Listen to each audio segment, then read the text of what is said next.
안녕하십니까. 상대패 훔쳐보기의 천두킴 김창우입니다. 자, 지금 엎친 데 덮치고 있습니다. 유로존 문제가 아직 해결되지 않은 상태에서 또 북한 문제가 또 불거지고 있습니다. 증시에서 가장 싫어하는 게 불확실성이죠. 뭔가 뒤를 좀 보고 가야 되는데 지금 뒤가 전혀 보이지 않고 있습니다. 자, 이렇게 불확실성이 커지고 있는 그런 과정 속에서 어떻게 매매를 해야 되느냐. 여러분 인생 살 때도 마찬가지라고 저는 생각을 합니다. 자꾸 꼬일 때 자꾸 편법을 쓰면 되지 않습니다. 정통의 길을 가야 된다는 얘기죠. 정석의 길을 가야지 꼬인 부분이 풀어진다는 겁니다.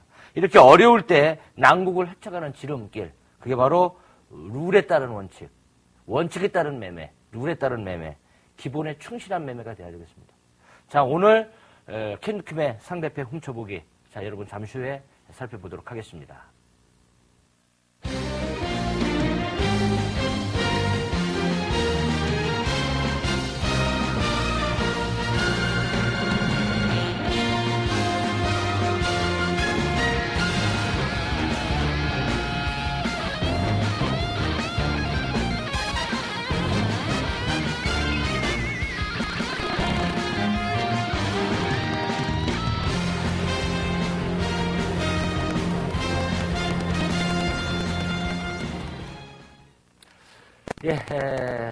훌쩍도 일주간이 지나갔습니다. 근데 지수는 전혀 지수의 흐름을 예측 불가능하게 만들고 있습니다. 그런 과정 속에서 지수는 좀 밀려버렸습니다. 종합주가 지수로 1900포인트대 있던 부분이 지금 어느덧 1700포인트, 1800까지 깨지고 내려와 있습니다. 여러분 상당히 궁금하실 겁니다. 앞으로 어떻게 될 것이냐.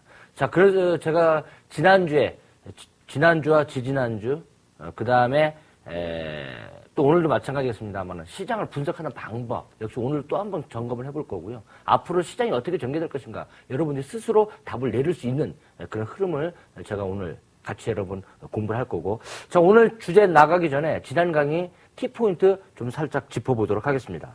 자, 화면 보시겠습니다. 지난 시간에 청산 손익 방법, 지난주에는 바로 그 직전주에 선물옵션 동시 만기가 있었기 때문에 손익 계산하는 방법에 대해서 좀 알아봤죠. 손익 계산하는 방법은 두 가지다. 하나는 만기 전 청산.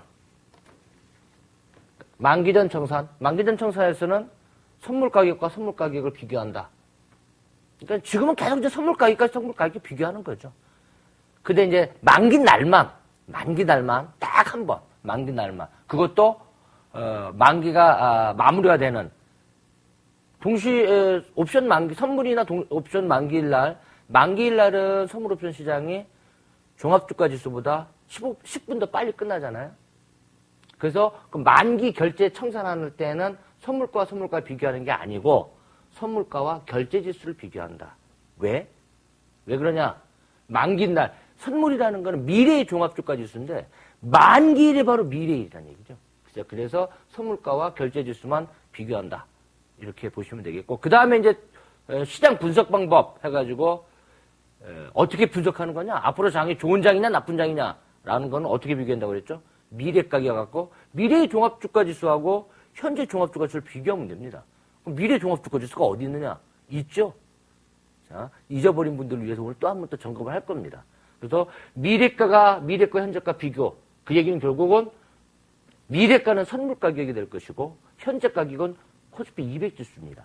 지금 HTS 화면에 다 있어요. 있는 걸 가지고 활용해가지고 시장이 올라갈 것인지 내려갈 것인지 판단한다. 이거 누워서 떡 먹기죠. 대신에 취하시면 안 되죠. 그러면 지금 시장은 어떤 건지 여러분 한번 또 같이 이따 한번 살펴보시고, 지난 시간에 역시 이 부분도 점검을 했습니다. 당분간은 이 부분은 계속 점검할 겁니다. 왜? 결국 우리는 꽝 잡는 게 매기 때문에 우리는 종합주가 지수를 매매하는 게 선물 아닙니까? 지수가 올라갈 것인지 내려갈 것인지 계속적으로 파악을 해야 됩니다. 결국 우리는 이거를 하기 위해서 지금 이렇게 늦은 밤 주무시지 않고 공부를 하는 거죠. 그 다음에 이제 종목하시는 분들, 지수는 결정이 됐다. 오를 건지 내릴 것인지. 그럼 종목을 어떤 종목을 선택해야 될 것이냐? 지난주에 힌트를 드렸습니다. 저 오늘도 또 힌트를 하나 드릴 겁니다. 물론 제가 현물 전문가는 아닙니다만은 얼마나 좋습니까? 지수도 공부를 하고 종목도 공부를 하고. 물론 여러분들이 제가 추천하는 종목, 추천의 의미는 아니죠. 이런 유에 의해서 종목을 선정하는 거다. 그 지름길 가는 방향을 알려드리겠다는 얘기죠. 그 다음에 이 부분을 제가 계속 갖고 나오죠. 상유 12 순신불사. 아직 배 12척이 남아있고 이순신 장군은 죽지 않았다. 포기하지 말고 꾸준하게 하다 보면 여러분도 분명히 이 시장에서 고수가 될 수 있다라는 내용입니다. 자, 여기까지가 이제 지난 시간에 강의한 키포인트였고, 자, 실질적으로 여러분 오늘 주제가 어떤 것인지 한번 살펴보도록 하겠습니다.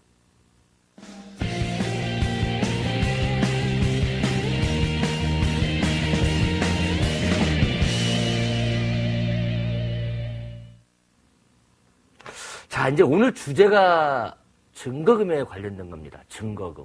왜 증거금이 필요하냐? 이제 그런 부분부터는 쭉 설명을 드릴 건데, 제가 이제 오늘 주제를 쭉 진행하기에 앞서서, 한 가지를 좀 말씀드리고 싶은 부분이 있습니다. 뭐냐면, 배가 두 종류가 있습니다. 배가 두 종류가 있다. 이게 무슨 소리냐? 여러분 너무나 유명한 영화이기 때문에 다들 보셨으리라고 봅니다. 타이타니코. 하도 오래돼가지고, 영화배우, 주인공 이름은 잘 모르겠는데, 잊어버렸는데, 타이타니코, 침몰해버리지 않습니까? 암초에 부딪혀가지고. 자, 이제 문제는 이 타이타니코를 타고 가면서 암초에 부딪혀서 바다에 빠져서 죽어버릴 것이냐, 아니면 성경에 나오는 노아의 방주를 타고 안전하게 항해할 것이냐는 거죠. 그러니까 결국은 타이타니코를 탈 것이냐, 노아의 방주를 타서 안전하게 항해할 것이냐, 그게 어디에 달려있느냐? 여러분 마인드에 달려있다. 모든 출발은 여러분의 마음에 달려있다. 투자자들의 마음, 시청자 여러분들의 마음에 달려있습니다. 어떤 마음을 가지고 출발하느냐? 지루하다, 시장이 어렵다, 그러면은 세상은 어렵고 지루해지는 겁니다. 그러나 인생이 재밌다, 매매가 즐겁다, 하루하루가 즐겁다, 그런 마인드를 가지고 가신 분들은 항상 행복하실 겁니다. 얼굴에 웃음을 띠시고 항상 즐거운 마음으로 공부도 하시면서 실전 매매 기법을 익히도록 하겠습니다. 자, 이제 본격적으로 오늘 이제 주제, 증거금에 대해서 좀 살펴볼 텐데, 왜 증거금 제도가 중요하냐라는 거죠. 여러분 아시다시피, 현물 주식, 거래소나 코스닥이나 이 종목을 매매할 때는 내 돈만큼만 매수하죠.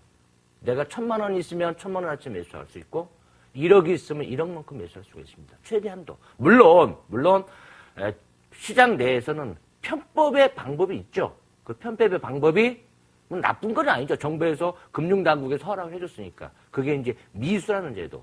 내 돈보다 더 많이 살 수 있는 거죠. 미수라는 제도. 그 다음에 신용제도라는 거죠. 신용. 내 돈보다 더 많이 살 수 있는 거. 그 증권회사별로 좀 차이가 있을지 모르겠습니다만은, 내 돈이 1억 있으면 2배까지 더 살 수 있나요? 2.5배까지 더 살 수 있는지. 그건 잘 모르겠습니다만은.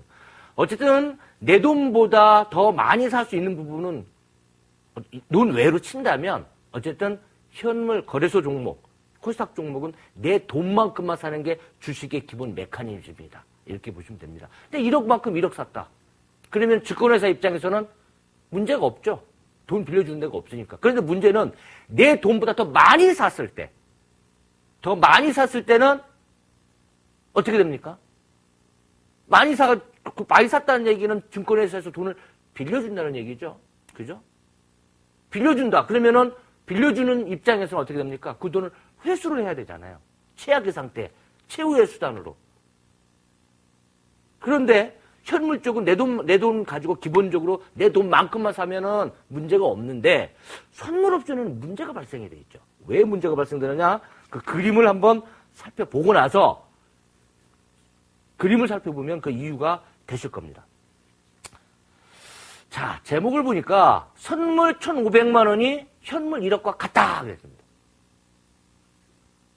자, 현물은 내가 거래소 종목, 현물이라는 거는 거래소나 코스닥 종목을 얘기하는 거죠. 주식.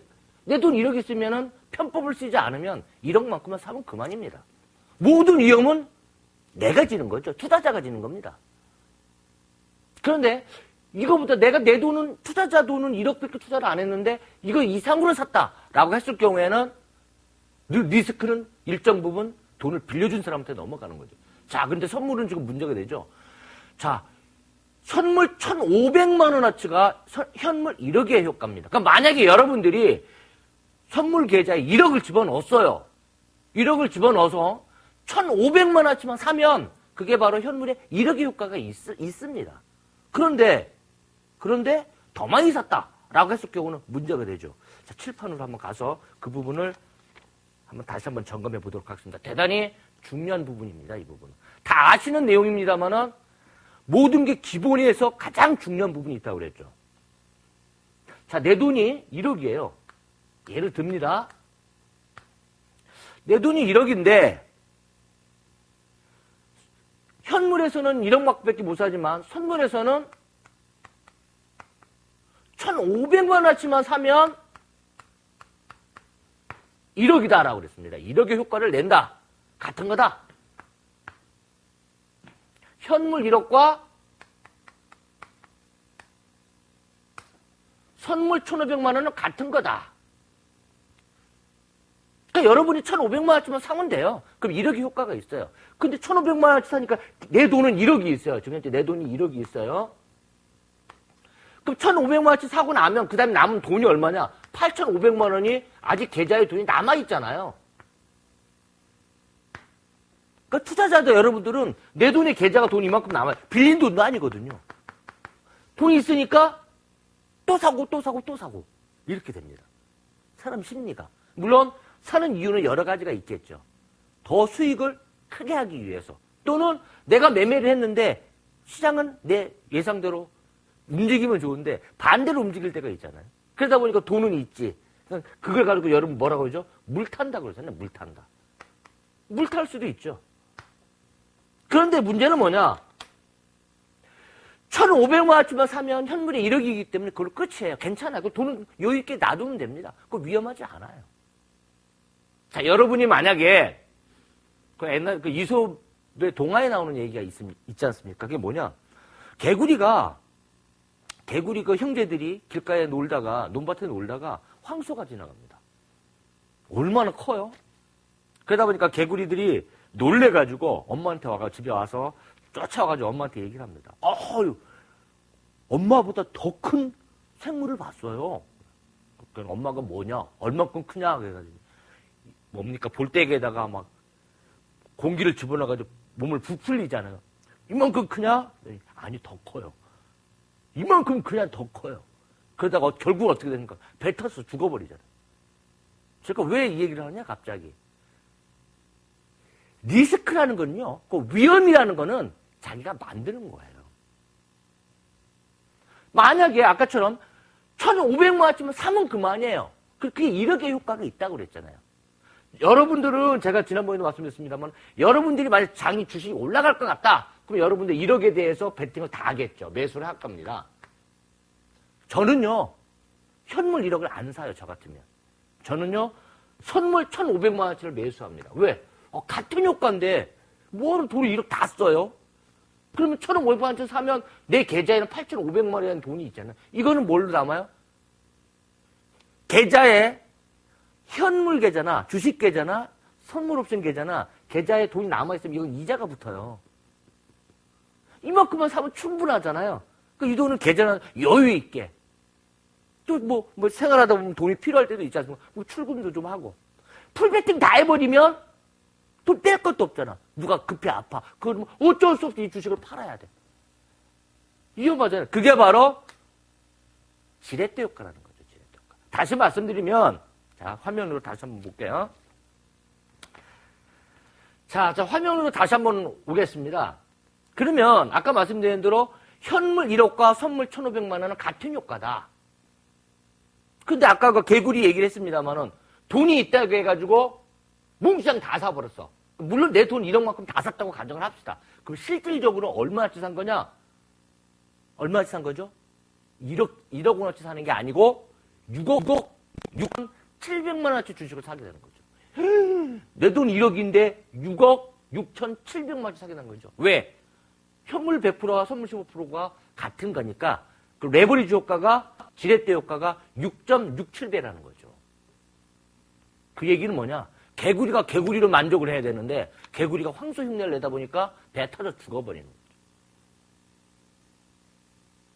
초등학생하고 등치 큰 거인하고 싸우면 초등학생이 지죠. 그 얘기는 뭐냐? 모든 위험은 나로부터 출발하는 거다. 어쨌든 간에, 야, 이거 봐라. 선물 1,500만원치만 사면 1억의 효과인데 욕심이 많아가지고 풀베팅이 된 상태에서 레버리지로 키워버리면 위험도 그만큼 커진다. 그러면 쉽게 얘기하면 커졌어. 위험이 커졌다는 얘기는 누군가는 그 위험을 제재를 가해야 된다는 거예요. 예를 들어서 주식으로 한번 예를 들어봅시다. 여러분이 1억인데 1억만큼만 샀어요. 뭐 A라는 주식도 좋고 B라는 주식도 좋고. 그럼 증권회사는 리스크가 하나도 없습니다. 여러분 돈만 가지고 샀기 때문에 모든 위험과 수익은 여러분의 몫입니다. 자, 그런데 여러분이 만약에 신용을 걸어서 샀다고 가정을 해봅시다. 1억인데 뭐 증권회사에서 예를 들어서 뭐 1억을 빌려서 더 사가지고 2억 원어치 주식을 샀다고 가정을 해보자고요. 만기가 있죠. 남의 돈을 빌려서 사게 되면 만기가 있습니다. 그 만기 내까지 어쨌든 간에 빌린 돈만큼은 갚아내야 되죠. 주식이 올라가가지고 팔아가지고 갚으면 좋은데 반대로 가게 되면 어떻게 됩니까? 1억 원어치 거 사면은 거기에 대한 부분만 손해가 되겠지만 빌려서 사니까 그 빌린 만큼 더 손해가 되겠죠. 다시 얘기하면 빌려준 쪽에서는 신용은 증권에서 돈을 빌려주잖아요. 빌려준 쪽에서는 빌려준 부분에 대해서 소위 그 담보라고 그러죠. 담보를 잡습니다. 어떻게? 일정 부분이 밀리면 증권회사 자동으로 자르죠. 그걸 담보 비율이라고 합니다. 왜? 빌려준 쪽에서는 자기 빌려준 돈을 확보하기 위해서. 바로 선물 옵션이 그런 거다.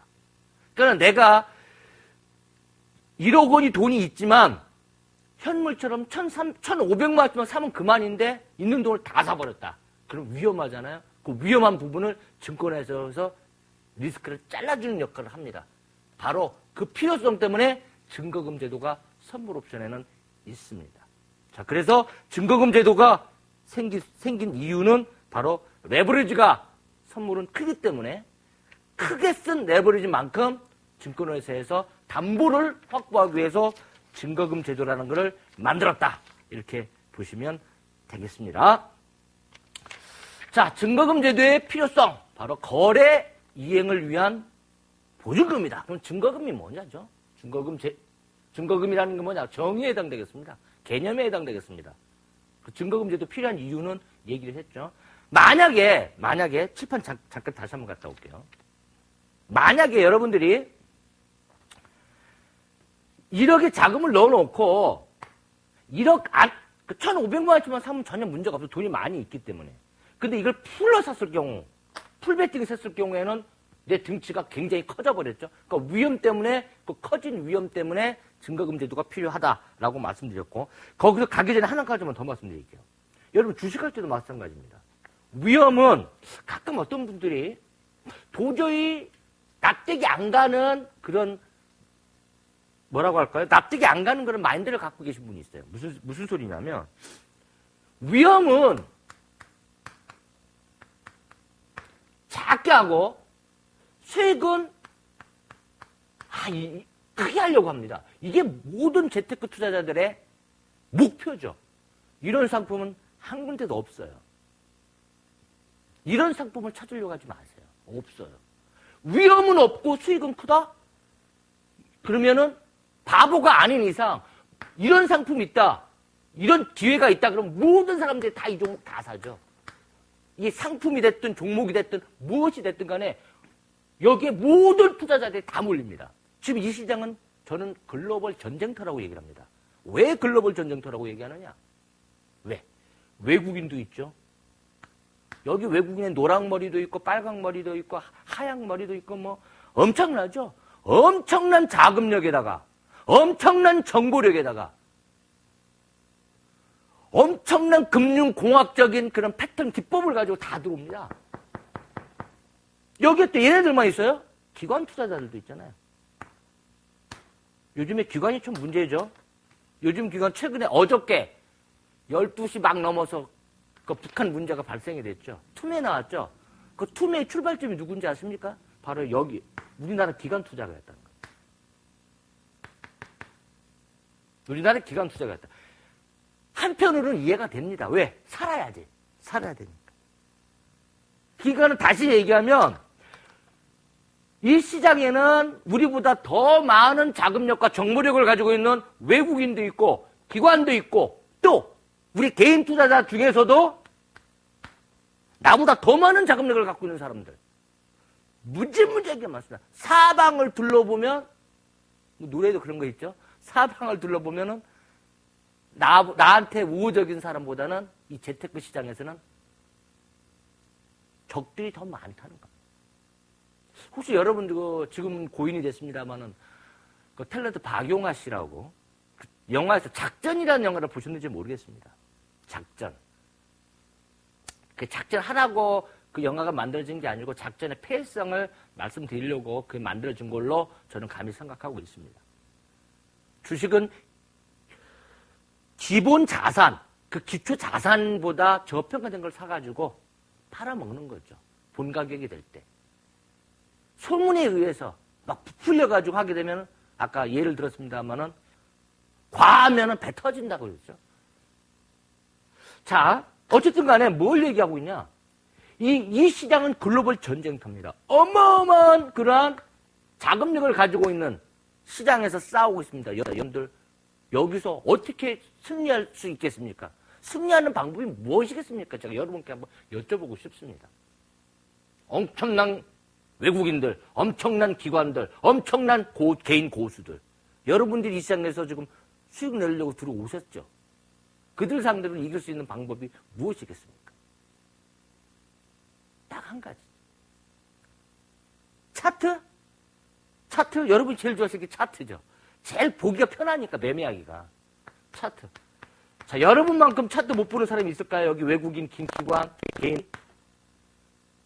남들하고 똑같이 해가지고는 이 시장에서 이길 수가 없다는 겁니다. 차트 하나, 기법 하나 배우면은 다 떼돈 번다. 이 사람들을 더 많이 공부했어요. 차트 하나 가지고 된다? 천만에 맞습니다. 이 시장에서, 그럼 그 기법이 뭐냐? 첫 시간에 말씀드렸습니다. 여러분의 기법은 여러분 스스로 룰을 정해서 매매하는 겁니다. 룰을 정해서 매매. 언제 살 것인가? 언제 팔 것인가? 그 얘기 제가 지난 시간 다 설명드렸습니다. 비가 오고 있으면 밖에서 나가서 놀면 안 되죠. 비가 오고 있는 시장에서는 피해야죠. 햇빛이 쨍쨍 날 때 나가서 놀면 되지 않습니까? 선선하게 바람도 불 때. 종목 선정하는 방법도 지난주에 말씀드렸죠. 오늘 또 한 번 말씀드릴 겁니다. 그만큼 여러분들이 룰을 정해서 매매를 해야 돼요. 그 매매 기법, 실전 기법 바로 여러분 마음속에 있는 거지. 뭐 차트니, 뭐 기타 누가 뭐 추천하는 종목이 있는 게 아닙니다. 기본에 충실하는 말씀 한번 또 한 가지 드리고, 제가 무슨 말씀을 드리다 갑자기 이 얘기가 나오느냐, 위험과 수익에 대해서 얘기하는 겁니다. 여기 온갖 투자자들이 많이 있지 않습니까? 만약에 지금처럼 위험은 별로 없고 리스크는 별로 없어. 손해는 볼 확률이 별로 없어. 손해 볼 확률이 없다는 게 어디 있어요? 하다못해 장사를 해도 위험이 따르는 거죠. 위험은 별로 없고 수익만 크게 되는 상품이 있으면 저 좀 소개시켜 주십시오. 없습니다. 설사 시장에 있다 하더라도 이 많은 수많은 시장 참여자들이 여러분보다 먼저 들어와가지고 그 갭을 메꿔버립니다. 그렇기 때문에 실질적으로 이런 상품, 이런 종목, 이런 재테크 상품은 전혀 없다는 겁니다. 그러면 결국은 복불복이다. 무슨 얘기냐? 투자에서는요, 위험이 커지는 만큼 이런 상품을 얻고요. 위험이 커지는 만큼, 아니, 이렇게 하면 또 안 되죠. 수익을 여러분이 크게 목표를 했다라고 친다면 위험도 거기에 따라서 커집니다. 당연한 겁니다, 이거는. 이걸 당연하다고 여러분 느끼셔야 돼요. 반대로 위험을 내가 작게 하겠다 라고 하는 얘기는 목표 수익도 역시 낮춰야 된다는 겁니다. 근데 우리나라 투자자들 상담을 하다 보면 대부분이 첫 번째, 도저히 있을 수 없는 부분만 요구를 합니다. 위험은 별로 없고 수익만 크게 한다. 이러다 보니까 어떤 문제가 발생되느냐. 위험을 찾아 들어가요. 불나방이 불을 피해 가야 되는데 불 있는 쪽으로 쫓아 들어갑니다. 비는 엄청나게 많이 오는데 나는 비 안 맞을 거라고 나갑니다. 나가서 놀라고 그래요. 비 다 맞아버리죠. 쫄딱 다 맞고 나서 소위 말해서 내 돈 많이 잃어버리고 나서 혼자서 뒤에서 뒷방에서 웁니다. 앞으로 저랑 같이 공부하는 우리 투자자 여러분들은 그런 룰을 범하지 마십시오. 굉장히 다른 어떤 기법보다 더 중요합니다. 제가 지금 레버리지 효과를 얘기하다가 이 얘기가 나옵니다. 또 한 가지 하나 더 말씀드릴게요. 투자자 여러분들이 이런 부분, 위험과 수익은 비례한다. 그러니까 통상적으로 보면 그 사람이 우리 목표죠. 돈은 조금밖에 없어요. 목표 수익은 무지하게 크면 안 돼요. 그러면 리스크를 크게 안 할 수밖에 없으니까 그걸 조심하라 라는 말씀을 제가 드리고요. 그 다음에 또 한 가지는 여러분들이 만약에 매매를 할 때 풀베팅이라는 거 있죠. 풀베팅. 돈이 있는 대로 그냥 다 1억 있으면 1억을 다 쓰고 뭐 2억 있으면 2억 다 쓰고 풀베팅인 게 이게 소위 말해 그걸 풀베팅이라고 하죠. 증거물 몽땅 다 쓰는 거. 자, 이러면 수익이 커질 것 같은데, 자. 절대 실전에서는 그렇지 않습니다. 절대 그렇지 않다는 거. 왜 그러냐? 왜? 여러분 한번 생각해 보십시오. 풀베팅을 했습니다. 뒤에 뒷돈이 하나도 여유가 없어요. 여러분이 만약에 인생도 마찬가지입니다. 주머니 아니면 통장에 뭐 돈이 좀 여유가 있으면 누가 갑자기 아프거나 그러면 여윳돈이 생길 수가 있지 않습니까?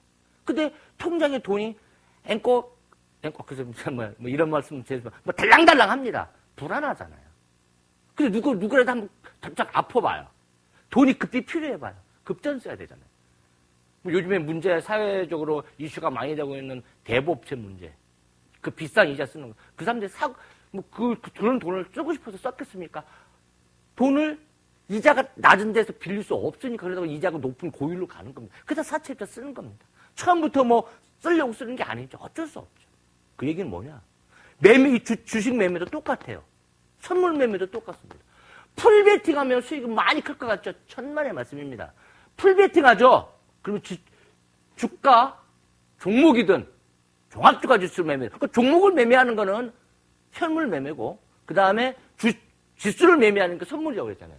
어느 쪽이든 간에, 주식이든 선물이든 간에 풀베팅 해가지고 주가가 내가 원하는 대로 쭉 가면 상관이 없습니다. 그러면, 가장 좋죠. 근데 이걸 어떻게 알아요? 어저께 김정일이가 죽을지 살을지 어떻게 압니까, 여러분들이? 그런 문제를 일어나서 갑자기 종합주가 지수가 60포인트나 하루아침에 무너지는데, 비가 엄청나게 오는데 그런 장소에 비 맞게 돼 있습니다. 오늘 뭐 일정 부분 회복했다고는 합니다만은 그 얘기는 뭐냐?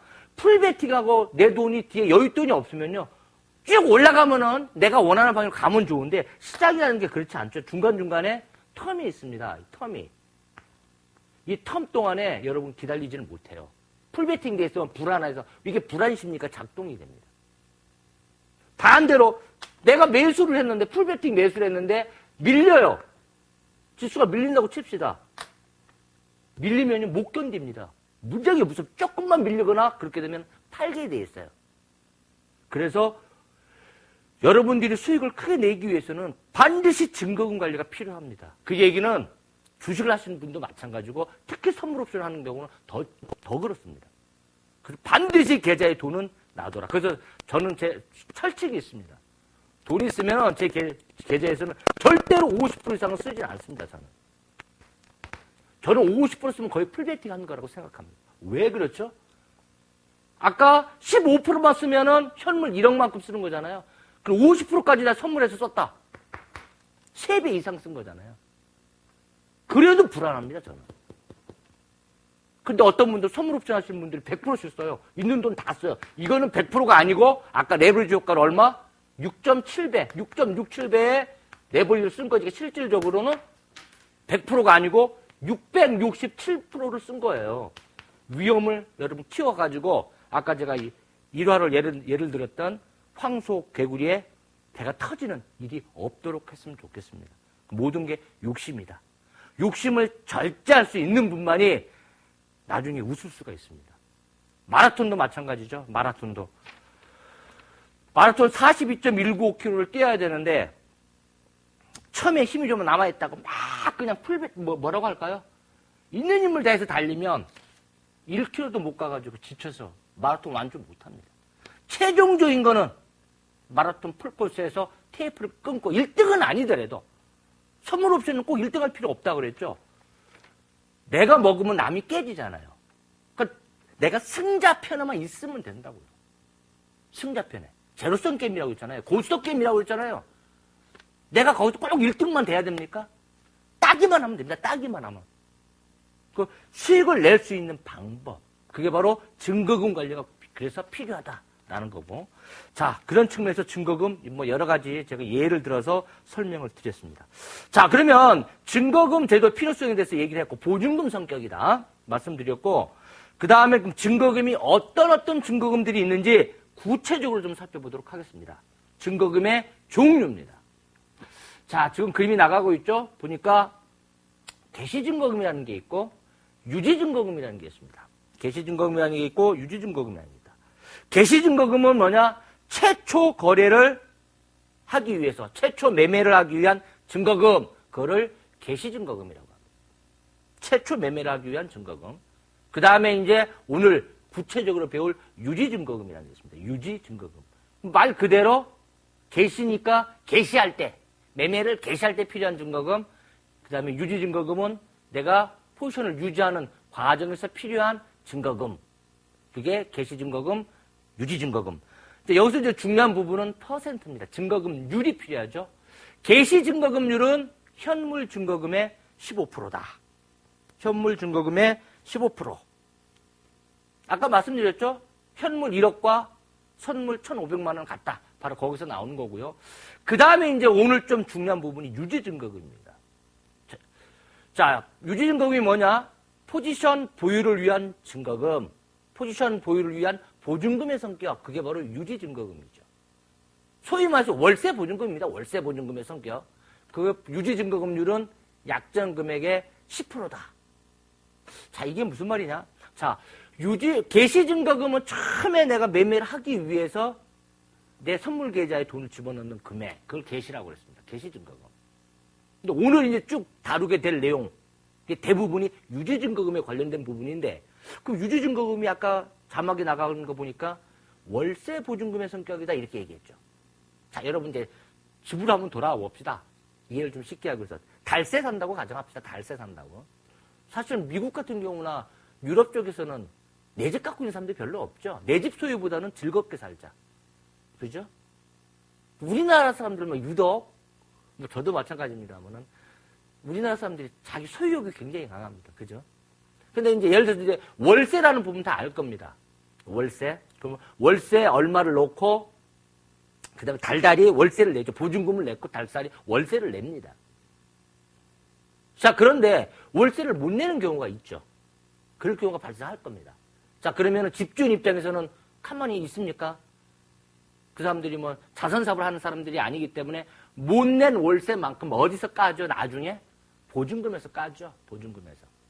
다시 얘기하면 이 선물 옵션은 그 유지증거금이 바로 그 월세에 해당되기 때문에 그 월세 이하로 내려가서는 안 된다는 겁니다. 자, 칠판 한번 다시 한번 보죠.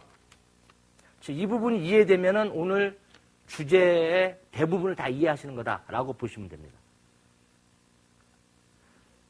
지금부터 머릿속에 뭘 두시냐?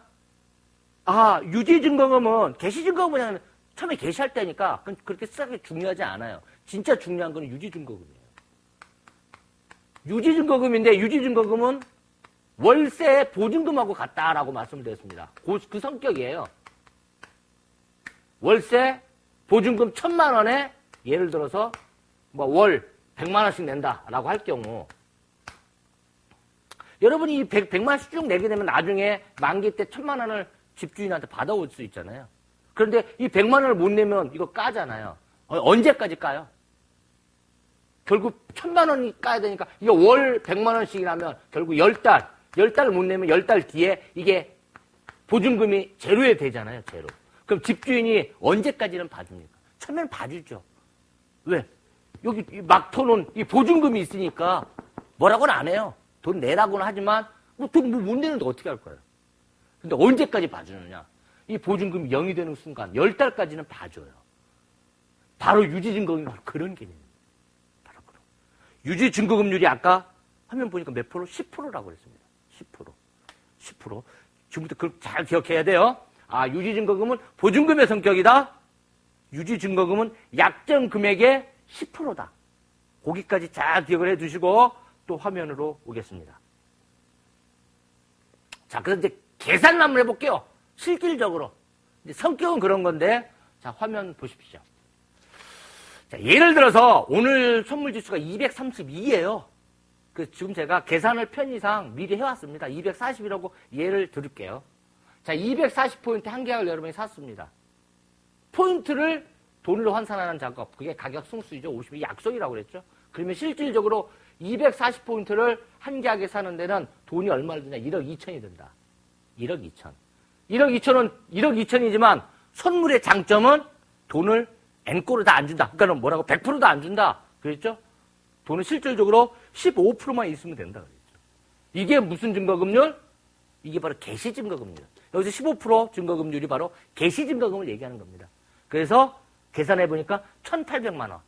그러니까 지금 사는데 1,800만 원이 필요하죠. 실질적으로 선물옵션 계좌를 계산하는데 1,500만 원이 필요하지만 근데 지금 이제 지수가 많이 떠 있는 상태이기 때문에 지금 현재 포인트를 살려면 돈이 한 이 정도 있어야 된다는 거죠. 1,500만 원이면 계좌는 틀 수는 있지만 실질적으로 선물 매매는 지금 못해요. 좀 돈이 좀 더 넣어야 되죠. 결국 한 계약 살 수 있는 돈, 그게 현재 240을 기준으로 봤을 때 1,800만 원이죠. 그러니까 요게 개시 증거금이죠. 개시 증거금. 매매, 한 계약을 매매할 수 있는 돈, 그게 개시 증거금이에요. 그 개시 증거금률은 15%다. 요거까지는 어렵지 않습니다. 이 내용은 또 그동안도 많이 공부를 했고, 밑에 보면 유지증거금이라는 게 있습니다. 유지증거금이 아까 보증금의 성격이라고 그랬잖아요. 그럼 언제 증권회사에 돈을 요구를 하느냐지. 집주인이 내 보증금을 0이 되는 그 순간이 언제냐. 그 내용입니다. 그러면은 처음에 1억 2천 약정 금액이죠. 처음 1억 2천. 1억 2천에 몇 프로라고 했습니까? 10%라고 했어요. 10%. 이게 유지증거금률이라고 했습니다. 그 계산을 딱 해보니까 1,200만 원입니다. 다시 얘기합니다. 처음 내가 1,800만 원을 넣어서 선물 한 계약을 샀는데 내가 주가가 내가 원하는 방향으로 가면 됩니다. 선물 매수해가지고 종합주가 지수 올라가면 되고 반대로 선물 매도를 해서 종합주가 지수가 밀리면 되는데 꼭 내 원하는 대로 방향이 안 움직일 수도 있죠. 그래가지고 달세를 못 내는 경우가 있지 않습니까? 자, 그 달세가 그러면 어디까지 내려왔느냐? 내 돈이 1,200만 원까지 내려왔을 경우 1,800만 원까지 투자를 했는데 1,200만 원까지 내려오게 되면 이 계산 1,200만 원 계산 지금 이 계산률을 따라서 한 거죠. 그러면은 실질적으로 나는 1,800만 원어치 돈을 매매를 했는데 현재 지금 돈을 보니까 1,200만 원이야. 그러면은 얼만큼 손해가 된 겁니까? 600만 원어치 손해가 된 거죠. 600만 원. 1,800만 원어치 매매를 해서 1,200만 원이 됐으니까. 자, 칠판 봅시다. 그래서 지금 월세 쪽에서는 아까 말씀드린 대로 내 보증금이 0이 될 때까지는 기다릴 수 있습니다만은 이 재테크 시장은요, 더 냉정한 시장이에요. 오히려 더 냉정하다고 봅니다. 왜? 이 0이 될 때까지 기다려주질 않아요. 아까 말씀드렸죠? 1,800만 원이 개시 증거금이면 1,200만 원까지는 기다려준다. 아까 그 계산식은 했어요. 1,200만 원까지 기다려. 이 월세 쪽에서는 이 1,800만 원이 0이 될 때까지 기다려주잖아요. 근데 선물옵션 시장 쪽에서, 선물 시장 쪽에서는 거기까지는 안 기다려줘요. 어디까지? 1,200만 원까지만 기다려준다. 소위 말해서 이걸 조금 유식하게 뭐라 그러냐? 약정 금액이 10%까지만 기다려준다는 거죠. 자, 그러면 이 시점에 대해서 한번 계산해 볼까요? 내 돈은 최초의 원금은 이거였습니다. 근데 매매를 잘못해가지고 보증금이 1,200만 원까지 내려왔어요. 예를 들어서. 보증금이. 그러면 실질적으로 나는 600만 원이 손실이 된 거죠.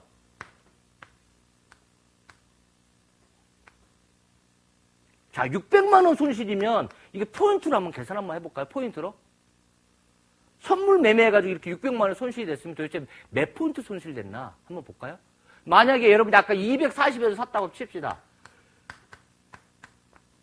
그때 반대로 움직였어요. 여러분이 만 240포인트에서 주가가 올라갈 거라고 선물 한 계약을 샀는데, 이게 뭐 북한 문제가 발생되고 유럽 문제가 발생해서 지수가 밀려버렸어요.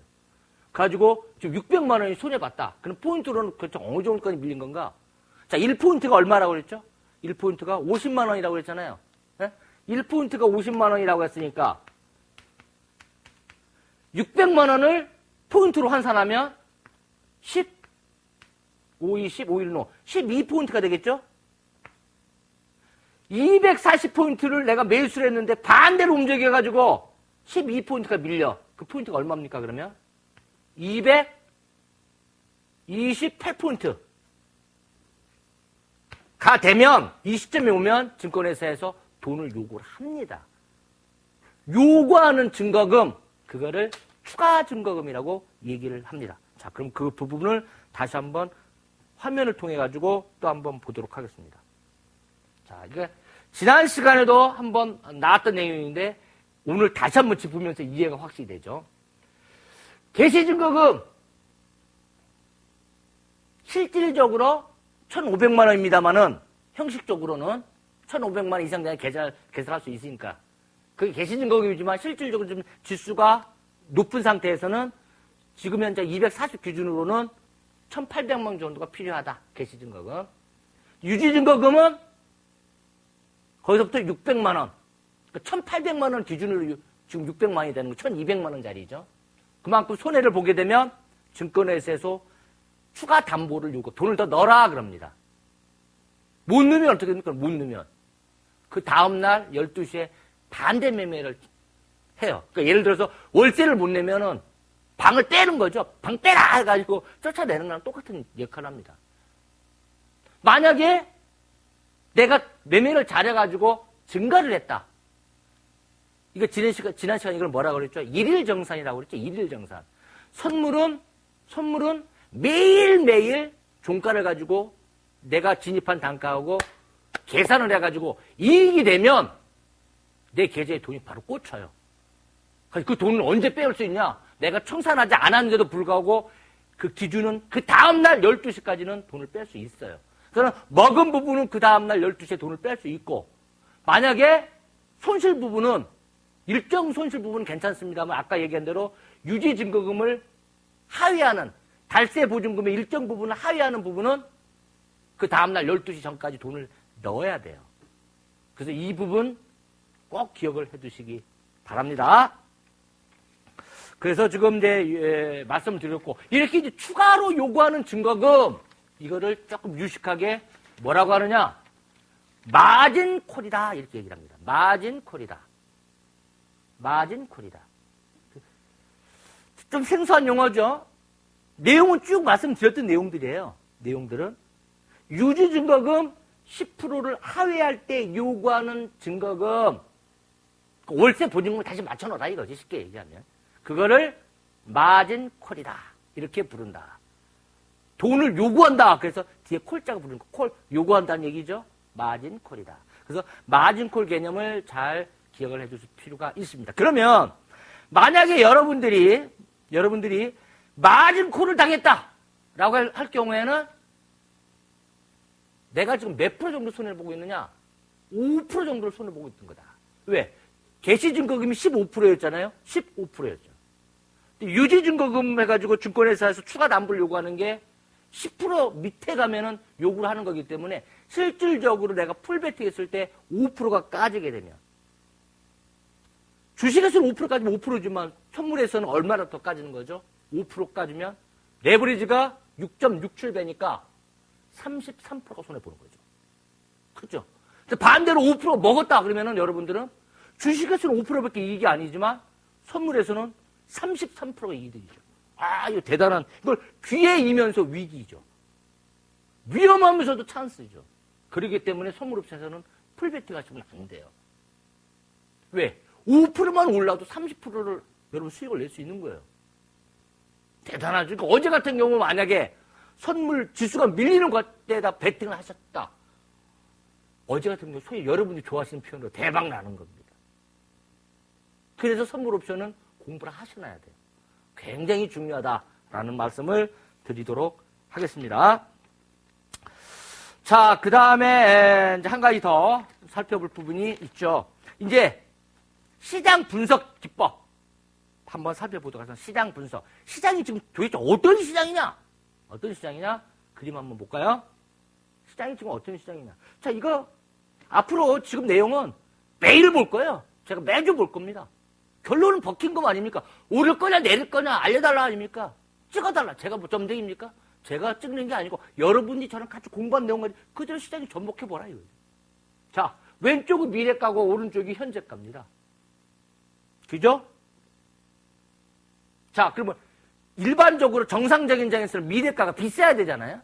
근데 보면 언제부터? 12월 7일부터 현재가가 더 비싸. 미래 종합주가지수가 더 싸잖아요. 이 얘기는 뭡니까? 시장 참여자들이 미래 종합주가지수를 안 좋게 보는 겁니다. 안 좋게 본다는 얘기는 뭡니까? 수급적으로 사는 사람보다 파는 사람이 많은 거예요. 그 이후에 12월 7일부터 지금 장이 오늘까지 줄줄줄줄 계속 밀려가지고 오늘 종가가 얼마입니까? 232예요. 선물이. 그러면 251. 제가 지난주가 오늘이 20일이고 지난주 제가 강의한 게 며칠이었죠? 20에서 7 빼면 12일 날 아닙니까? 12일 날 그때가 247이었어요. 선물 가격이. 근데 오늘 종가가 232야. 벌써 10포인트 밀린 거예요. 10포인트. 일주일 사이에 제가 이거 보여주면서 여러분이 장을 한번 판단해봐라. 여러분은 올라가는 쪽에 베팅하실 거냐 내려가는 쪽에 베팅하실 거냐 그랬어요. 이 두 녀석을 비교해서 미래가와 현재가. 그리고 나서 또 10포인트 밀렸어. 10포인트 돈으로 치면 얼마입니까? 1포인트가 50만 원이니까 500만 원. 1,800만 원치 넣어가지고 또 이득이 그만큼 되는 거 아닙니까? 또 1,800 넣어서 매주 500만 원씩만 이익 봐. 대단하죠? 대단합니다. 이게 바로 선물의 장점이라는 거다. 여러분 이렇게 보시면 되겠습니다. 그래서 지수를 앞으로 그러면 내일 어떨 건가? 모레 어떨 건가? 다음 주에 어떨 건가? 저한테 묻지 마시고 방금 얘기한 건 시장 분석하는 방법대로 여러분 분석하시면 거기서 답이 다 있다. 그 다음에 종목은 제가 지금 종목을 제가 감히 여기서 얘기를 해버리면 종목 분석하는 방법 기관 손호주 얘기를 했었죠. 지금에서 종목 얘기하면 또 종목을 분석하시는 그런 멘토님들한테 전문가님들한테 제가 누가 될지 모르니까 그 종목은 따로 네이버 카페라든지 이런 쪽을 통해가지고 여러분 확인하시면 됩니다. 그래서 제가 그쪽에다가 종목을 또 괜찮은 종목이 하나 있더라고요. 그래서 무료로 오픈해 놓을 테니까 네이버 카페나 MTN 카페를 통해가지고 종목은 무료로 받아가시기 바랍니다. 자, 여기까지가 제가 오늘 준비한 내용이었습니다. 자, 다음 시간은 어떤 내용이 있는지 좀 더 살펴볼 거고요. 자, 잠시 후에 키포인트 살펴보도록 하겠습니다.